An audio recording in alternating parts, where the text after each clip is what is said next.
Halo Pak Alex dan juga Pak Jeffrey.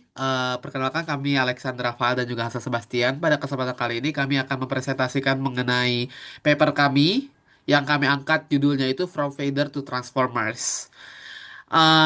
Kita langsung masuk aja ke dalam bagian yang pertama. Jadi adapun latar belakang atau background kami dalam membuat paper ini adalah ketika kita melihat bahwa ternyata review-review aplikasi yang ada di Google Play Store itu ternyata dia menggunakan bahasa yang gaul, bahasa yang tidak sesuai, mungkin tidak sesuai dengan kaidah, bahasa yang mungkin juga di mix dengan bahasa sehari-hari dan juga struktur kalimat yang gak baku.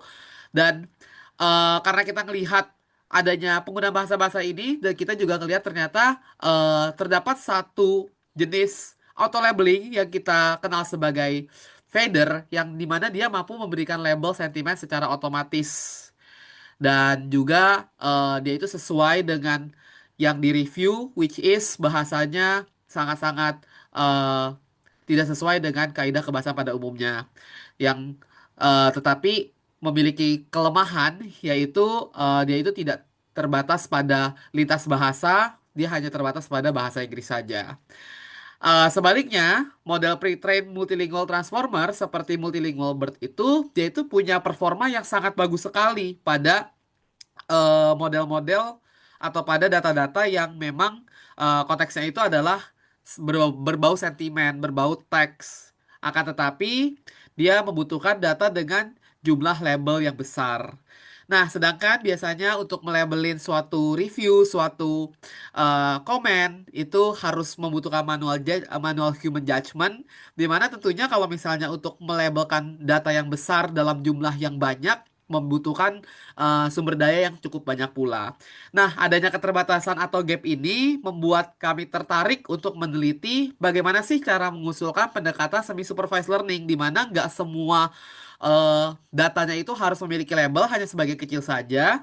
Yang di sini kami mau mengombinasikan antara fader auto labeling sebagai sumber label awal pada sebagian porsi data dengan pelatihan terhadap dengan pelatihan secara bertahap pada multilingual BERT untuk menghasilkan sebuah sistem analisis sentimen multibahasa yang lebih scalable.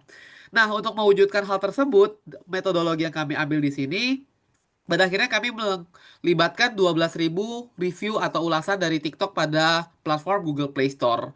Di mana di sini terdiri dari 6.000 ulasan berbahasa Inggris dan juga 6.000 ulasan yang berbahasa Indonesia.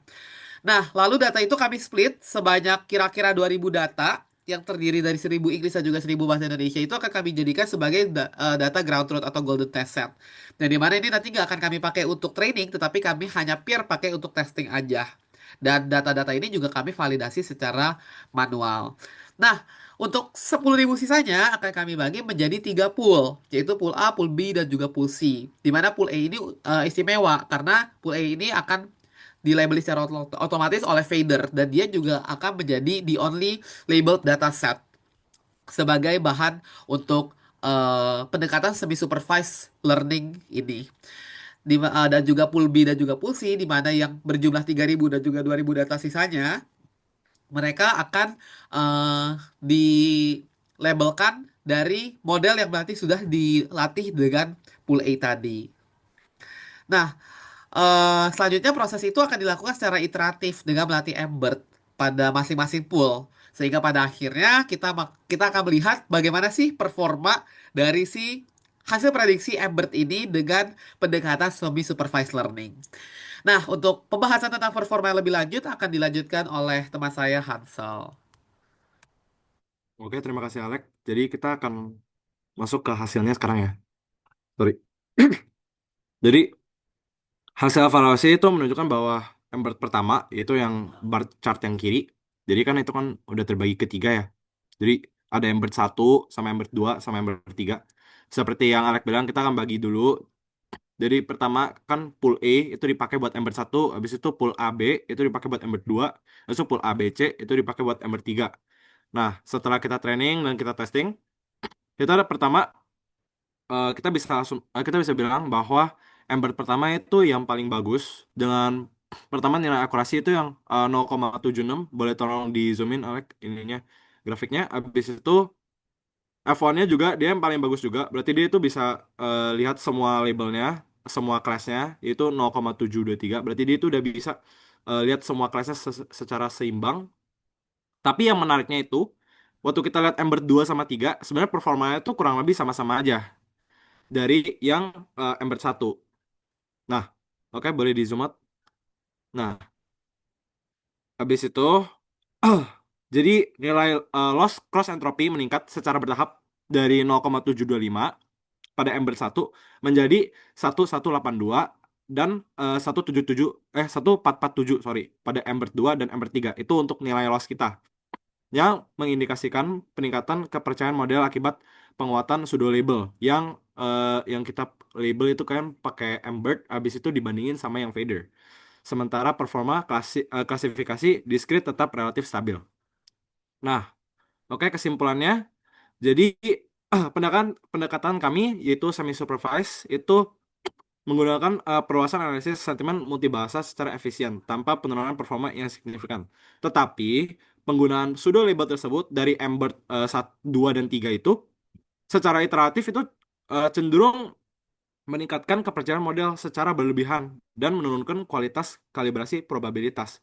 Mungkin karena pertama kali kita kan ground truth-nya itu udah pakai fader. Jadi kalau kita itu pakainya juga fader, habis itu kita pakai di embed satu, dia itu bakal lebih mengeneralize gitu loh. Dan kalau kita pakai pseudo labelnya buat embed 2 dan 3 malahan lebih agak drawback gitu, atau gak mungkin lebih luas, dia terlalu nangkap banyak data. Habis itu oleh karena itu disarankan untuk menggunakan ambang kepercayaan yang konservatif, menerapkan teknik kalibrasi model, serta melakukan evaluasi secara konsisten menggunakan data berlabel manusia. Jadi ground truth kayak yang tadi bilang, jadi ground truth-nya itu pakai human, jadi walaupun lebih banyak resources ya, tapi pasti lebih bagus dibandingin Vader serta melakukan evaluasi secara konsisten menggunakan data berlabel manusia itu tadi guna memastikan bahwa peningkatan forma yang diperoleh itu benar-benar mencerminkan kualitas model di dunia nyata kita. Nah, oke itu saja untuk poster kami. Terima kasih.